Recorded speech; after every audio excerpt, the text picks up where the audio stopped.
नमस्कार, शाम के 4 बजने वाले हैं। वक्त हो गया फास्ट एंड फैक्ट्स का। फास्ट एंड फैक्ट्स में हम आपको दिखाते हैं बड़ी खबरें पूरी रिसर्च के साथ। मैं हूं अदिति त्यागी, मेरे साथ हैं सचिन। शुरुआत करते हैं पहली बड़ी खबर से। कश्मीर घाटी में तनाव के हालात पर आज गृहमंत्री राजनाथ सिंह ने उच्च स्तरीय बैठक बुलाई। जम्मू कश्मीर में अगले 48 घंटे तक हाई अलर्ट घोषित किया गया है। हिजबुल आतंकी बुरहान की मौत के बाद से कश्मीर घाटी में तनाव है। प्रदर्शनकारियों और सुरक्षा बलों की झड़प में अब तक 15 लोगों की मौत हो चुकी है। सुरक्षा एजेंसियां राज्य के हालात पर नजर बनाए हुए हैं। केंद्र ने सुरक्षा बल के 1200 जवान जम्मू कश्मीर भेजे हैं।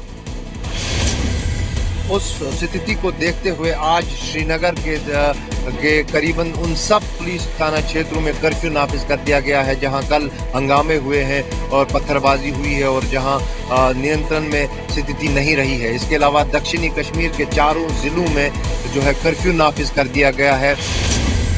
Government of India, the Honorable Home Minister is keeping a close eye on the sequence of events, and there is an absolute coordination between the state government, the Government of India, the various security agencies, and I'm sure the situation is going to come back to normal very soon.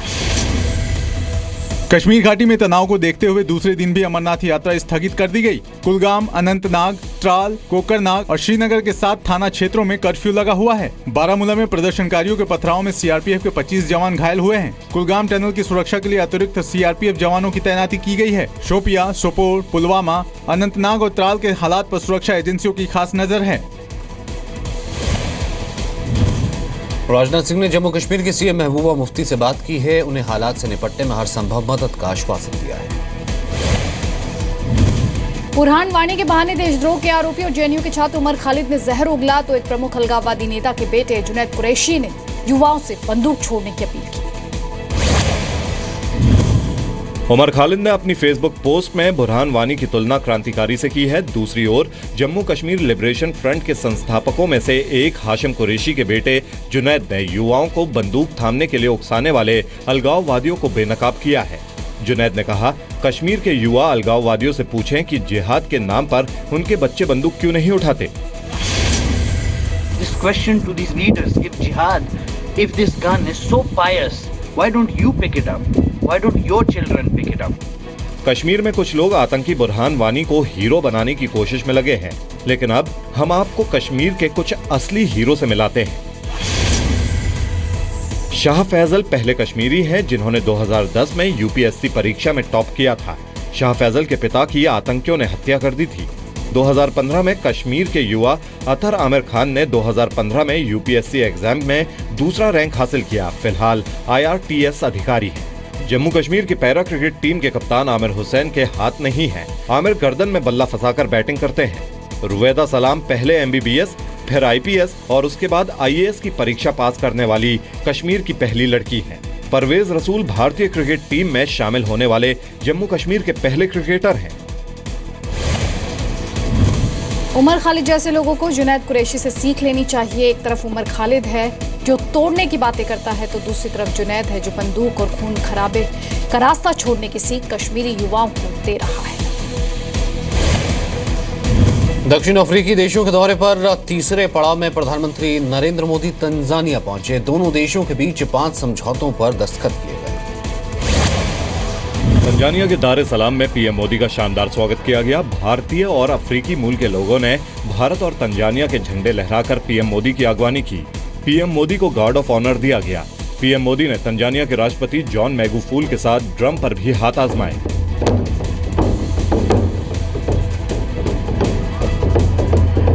इसके बाद PM Modi ने Tanzania के राष्ट्रपति से औपचारिक मुलाकात की। मुलाकात के दौरान आपसी संबंधों की मजबूती पर चर्चा हुई। कई अहम समझौते हुए। We consider it our privilege to be a trusted partner in meeting Tanzania's development priorities. PM Modi Tanzania में भारतीय समुदाय के लोगों को भी संबोधित करेंगे। तंजानिया में भारतीय मूल के करीब 50,000 लोग रहते हैं। पीएम मोदी आज ही तंजानिया से दौरे के अंतिम पड़ाव के लिए केन्या रवाना होंगे। पीएम मोदी के अफ्रीका दौरे के पहले पड़ाव में भारत ने मोजाम्बिक के साथ दाल खरीद समेत 3 समझौते किए। इसके बाद पीएम मोदी दक्षिण अफ्रीका पहुंचे। भारत और दक्षिण अफ्रीका के बीच आपसी कारोबार बढ़ाने समेत 4 अहम समझौते किए।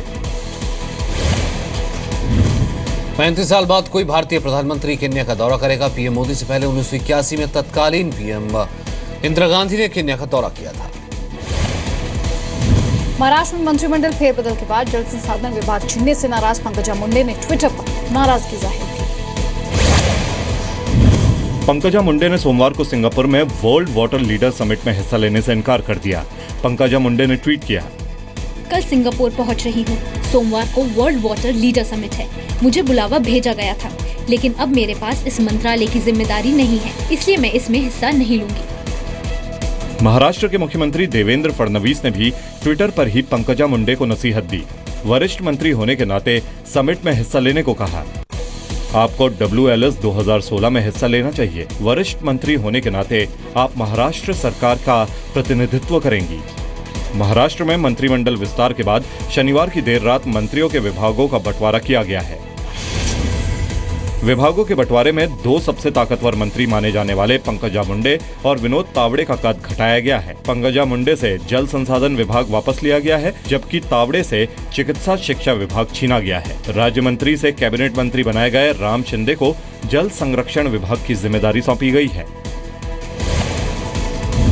विभागों के बंटवारे के कुछ देर बाद ही फडणवीस रूस दौरे पर रवाना हो गए।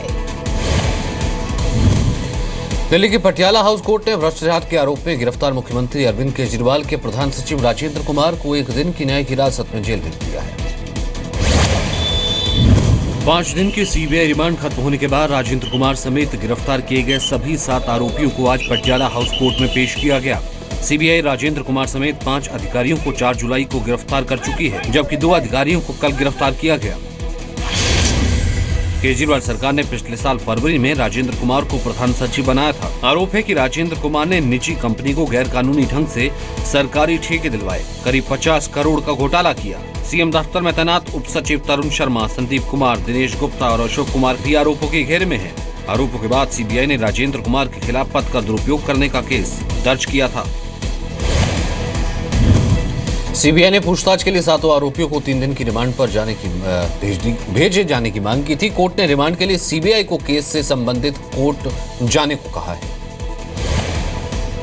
मध्य प्रदेश में भारी बारिश के बाद बाढ़ से मची तबाही में मरने वालों की तादाद बढ़कर 15 हो गई है। सतना में पिछले 48 घंटों के दौरान बारिश नहीं होने से जनजीवन सामान्य होने लगा है। लोगों ने राहत की सांस ली है, लेकिन अब भी कई इलाकों में बारिश की वजह से बाढ़ के हालात बने हुए हैं। मंडला जिले में सैकड़ों घर पानी में डूबे हैं। राहत कामों की समीक्षा के लिए मुख्यमंत्री शिवराज सिंह चौहान ने आज भी बैठक बुलाई। हालात में सुधार का दावा किया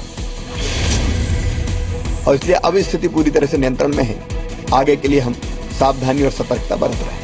बाढ़ की वजह से पिछले 24 घंटे में मध्य प्रदेश की अलग अलग जगहों में 7 लोगों की मौत हुई है। मानसून के पूरे सीजन में मध्य प्रदेश में करीब 99 सेंटीमीटर बारिश होती है। मानसून के पूरे सीजन में मध्य प्रदेश में करीब 99 सेंटीमीटर बारिश होती है।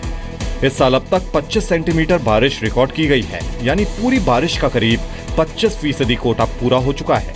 इससे पहले 9 जुलाई तक मध्य प्रदेश में औसतन 18.2 सेंटीमीटर बारिश होती थी। इस साल 9 जुलाई तक पिछले वर्षों की तुलना में 35% ज्यादा बारिश हुई है। गृह मंत्री राजनाथ सिंह ने मध्य प्रदेश के मुख्यमंत्री शिवराज सिंह चौहान से बाढ़ के हालात की जानकारी ली। हर संभव मदद का भरोसा भी किया। दिल्ली के वजीरपुर इलाके में सरेआम गुंडागर्दी की तस्वीरें सामने आई हैं। हंगामे की ये तस्वीरें वजीरपुर इलाके की जेजे कॉलोनी की हैं। हाथों में हथियार लिए बदमाशों का गुट एक परिवार को दौड़ा दौड़ा कर पीट रहा है। बदमाशों ने महिलाओं और बच्चों पर भी रहम नहीं किया। करीब 2 घंटे तक बदमाशों की गुंडागर्दी चलती रही। बदमाशों की पिटाई में महिलाओं समेत 7 लोग घायल हुए। एक नेत्रहीन घायल की मौत के बाद पुलिस नींद से जागी और मामला दर्ज कर जांच शुरू की। 4 लोगों को हिरासत में लिया गया है। सारा उसका चाचा ताऊ के थे, हमारे इनके जो मेरी मिसेस के चाचा ताऊ थे सारे, ठीक है ना। उसी ने चाचा ने सबके ऊपर हमला करा और मेरी सास को उसके पूरी टांगे तोड़ दी। मेरे साड़ू को मार दिया। मेरे 5 चाकू लगे हैं, मेरी मिसेस के 1 चाकू और सर में तलवार लगाए। मेरे लड़के को मारा, वहाँ से फोन आया तुम्हारे लड़के को मार दिया। फिर हम सारे बक्के आए। बक्के आते ही वहाँ पे करीबन 25-30 बंदे थे। मारपीट की वारदात 7 जुलाई की रात करीब 11:30 बजे की है। पुलिस ने 2 भाइयों के बीच पुराने विवाद को मारपीट की वजह बताया है। शुरुआती जांच के मुताबिक सट्टेबाजी के कारोबार में वर्चस्व को लेकर मारपीट की वारदात को अंजाम दिया गया है। तो सरेआम इस घटना को अंजाम दिया गया। घायलों में 2 की हालत गंभीर बनी है। वारदात के बाद पूरे इलाके में तनाव है। भारी तादाद में पुलिस बल तैनात किया गया है। स्पेन में बुल फाइट के दौरान सांड का सींग लगने से एक मशहूर बुल फाइटर की मौत हो गई।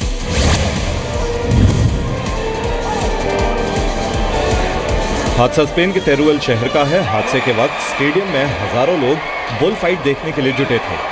लड़ाई का टीवी पर टेलीकास्ट भी चल रहा था। लड़ाई के दौरान बुल फाइटर विक्टर सांड को हटाने की कोशिश कर रहे थे। इसी दौरान सांड उन पर हावी हो गया। सांड के वार को विक्टर सहन नहीं कर सके और हवा में उछलते हुए जमीन पर आ गिरे। सांड का एक सींग विक्टर के सीने में घुस गया। विक्टर के साथी मदद के लिए पहुंचे। सांड को मौके से हटाया गया। बेहोशी की हालत में विक्टर को अस्पताल ले जाया गया, लेकिन उन्हें बचाया नहीं जा सका। 29 साल के पेशेवर बुल फाइटर विक्टर बारियो कई अंतर्राष्ट्रीय अवार्ड जीत चुके थे। विक्टर की पत्नी रैकेल सांच भी स्टेडियम में दर्शकों के बीच मौजूद थी। विक्टर बारियो ने 2010 में पेशेवर बुल फाइटिंग शुरू की थी। बुल फाइटिंग मैच के दौरान इससे पहले 1985 में बुल फाइटर की मौत हुई।